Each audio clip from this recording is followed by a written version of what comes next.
আলহামদুলিল্লাহ আলহামদুলিল্লাহ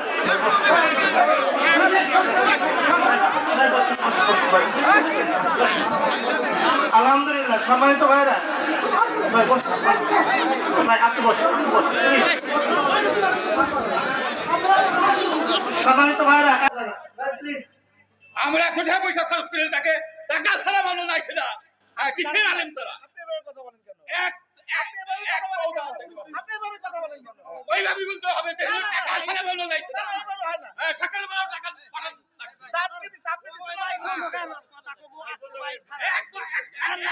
দেখতে দিব না যদি এখানে দহন করে ফেলা যায় এইবার পাবনা নাকি পুরো ফেলা এক পাও যাইতে দিব না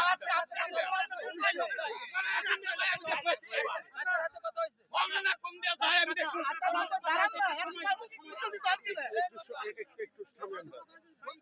ভাই আপনি কার সাথে কথা বলছেন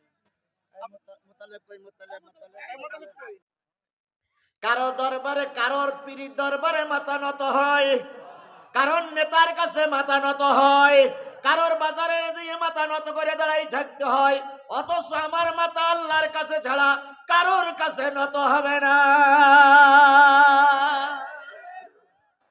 বক্তব্যটা কার?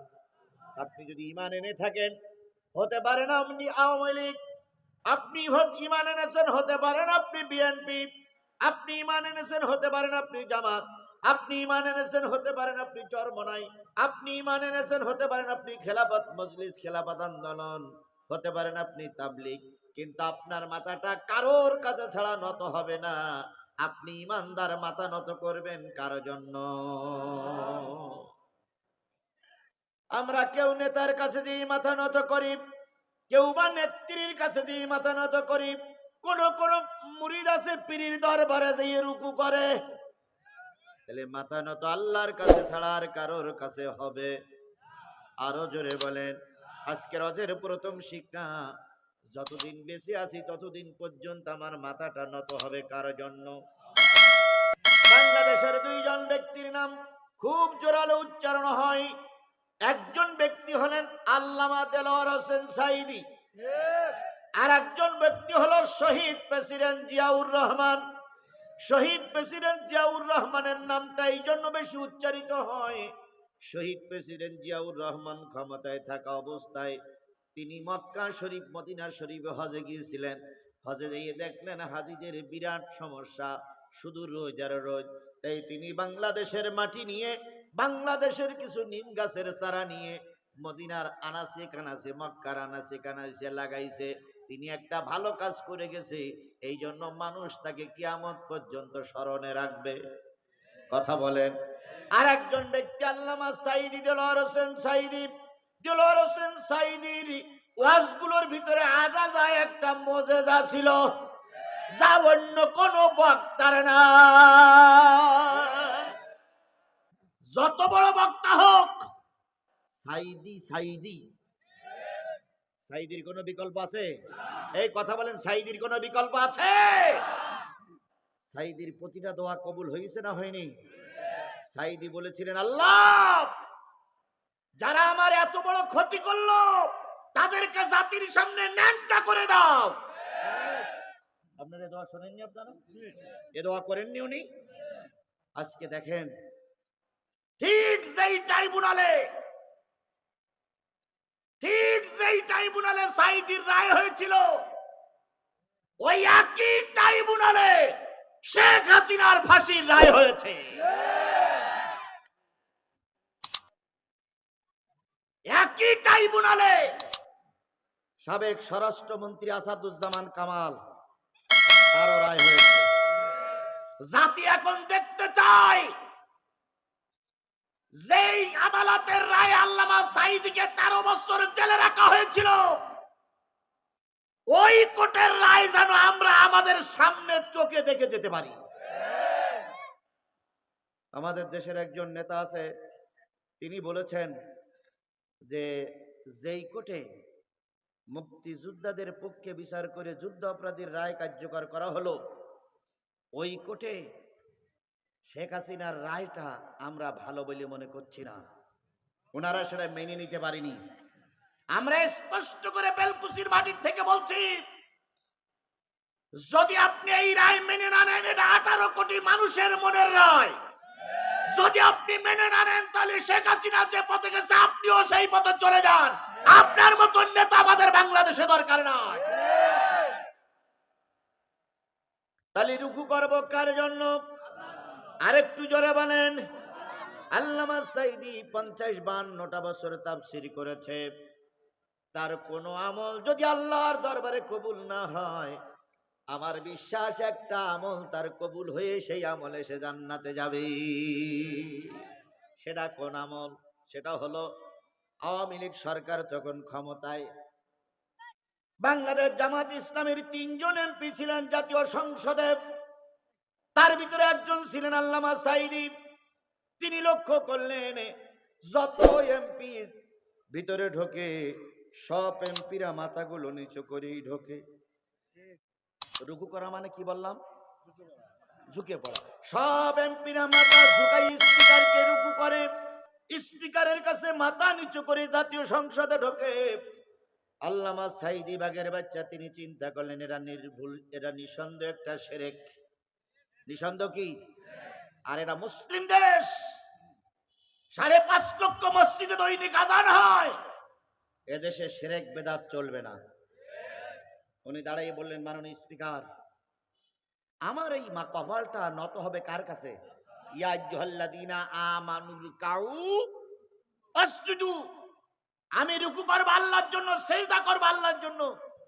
কিন্তু এখন দেখতেছি আমরা যারা ঢুকি আপনাকে রুকু করে মাথা নিচু করে ঢুকতে হয়। এটা একদম নির্ভেজাল একটা কি শিরক। আমি এটা চাচ্ছি না। স্পিকার সাহেব বললেন, হুজুর আপনি একটা লিখিত দরখাস্ত করেন। লিখিত দরখাস্ত করা হলো, ভোটাভুটির মাধ্যমে সেই দরখাস্ত মঞ্জুর হলো। স্পিকার বললেন, গেটটা সংস্কার করো, কোন মানুষ ঢোকার সময় মাথা নিচু করে ঢুকবে না, মাথা উঁচু করে ঢুকবে।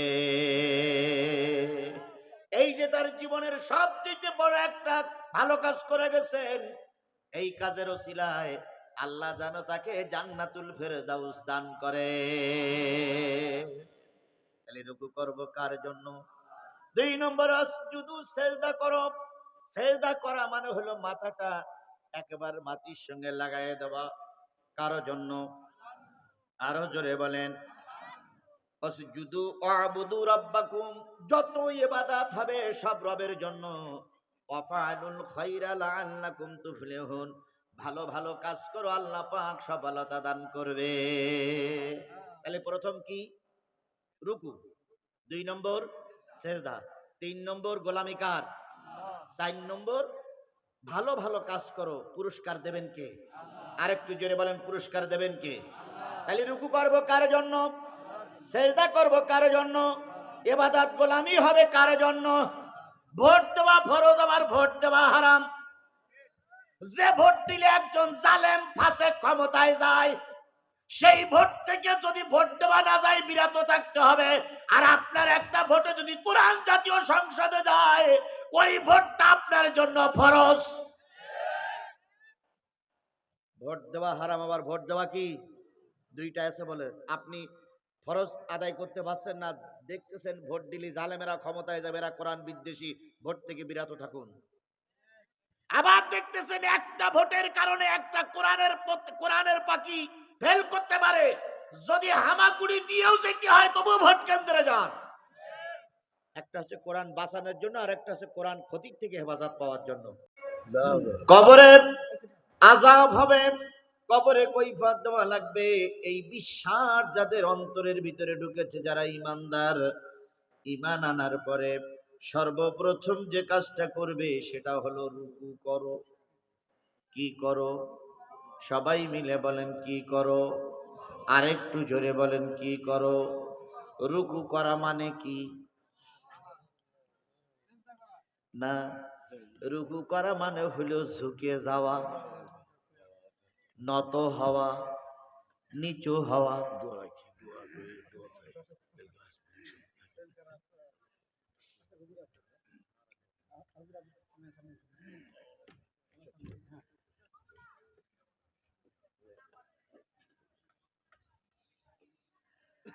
রুকু করে মানে কি হওয়া? ঝুঁকে যাওয়া, নিচু হওয়া, মাথাটা নয় দেওয়া, মাথাটা নিচু করা। কার জন্য? আরেকটু জোরে বলেন, কার জন্য? তাহলে ইমানদারদের প্রথম নসিহাত, আমার এই মাথা, আমার এই কপাল কারোর কাছে নত হবে না। কার কাছে ছাড়া? আমি ঈমান এনেছি, আমি মজবুত ইমানদার, আমার মাথা আমার কপাল কারোর কাছে নত হবে। এই নিয়তের পরে যদি আপনি টিকে থাকতে পারেন তাহলে আপনি ইমানদার। বলুন তো, আমাদের দেশে আমরা যারা ইমানদারের দাবি করি, আমাদের মাথা কি অন্য কারোর কাছে নত হয়? কথা বলবেন বাঘের বাচ্চার মতো।